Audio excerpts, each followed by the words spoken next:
Hey guys! Welcome back to my channel, and for today's video guys is tuturuan ko kayo kung paano gumawa ng DIY scrub para sa ating lips para maging pinkish ito. So, ang ingay niya. So, tuturuan ko kayo ngayon kung paano mag-lighten up ng ating dark na lips. O kasi minsan talaga medyo dark na yung ating lips, o minsan sa pag-iinom natin ng mga tea, tsaa, or coffee. So, o minsan talaga din nasa lahi na at saka sa pagpaninigarilyo. Kaya nakakakuha tayo ng mga, ang ingay talaga guys, sobra. So, ayan guys. So, minsan talaga is sa exposure sa araw. So, itong tips natin guys is gagamit tayo ng makikita lang natin sa ating bahay.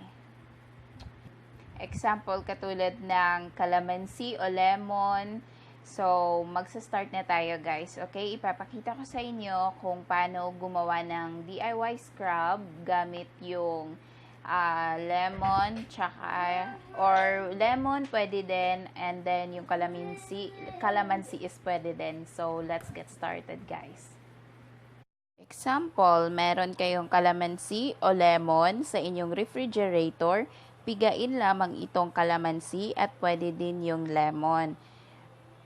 So, kuha lamang tayo ng konti, tapos ipahid ito sa inyong lips. So, ganyan.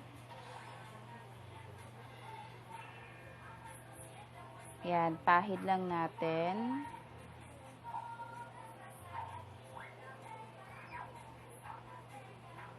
At saka guys, pwede nyo itong banlawan mga ilang minuto pagkatapos nyong ilagay sa inyong lips.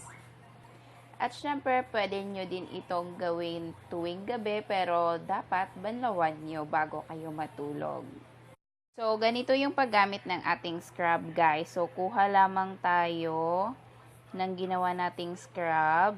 Tapos, scrub lang natin. Ganyan lang guys. Ayan, scrub lang natin. Pati sa itaas.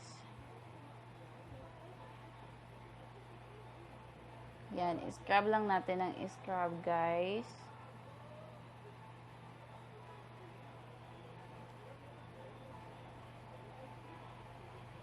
Ayan, ganyan lang, guys.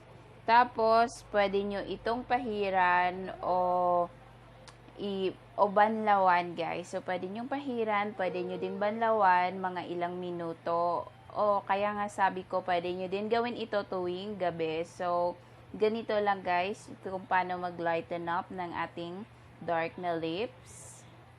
Ayan guys, so napahiran ko na siya at pwede na tayong maglagay ng ating ano nga ba tawag dito, lip balm pagkatapos nating maglagay or mag-scrub ng ating lips para maging pinkish ang ating lips.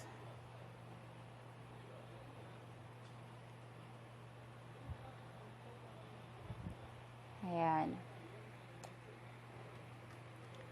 So, yun lamang guys, and thank you so much for watching this video. I hope you gonna subscribe to my channel and give me a big thumbs up, and thank you so much guys for watching again this video, and see you guys on the next video. Bye guys.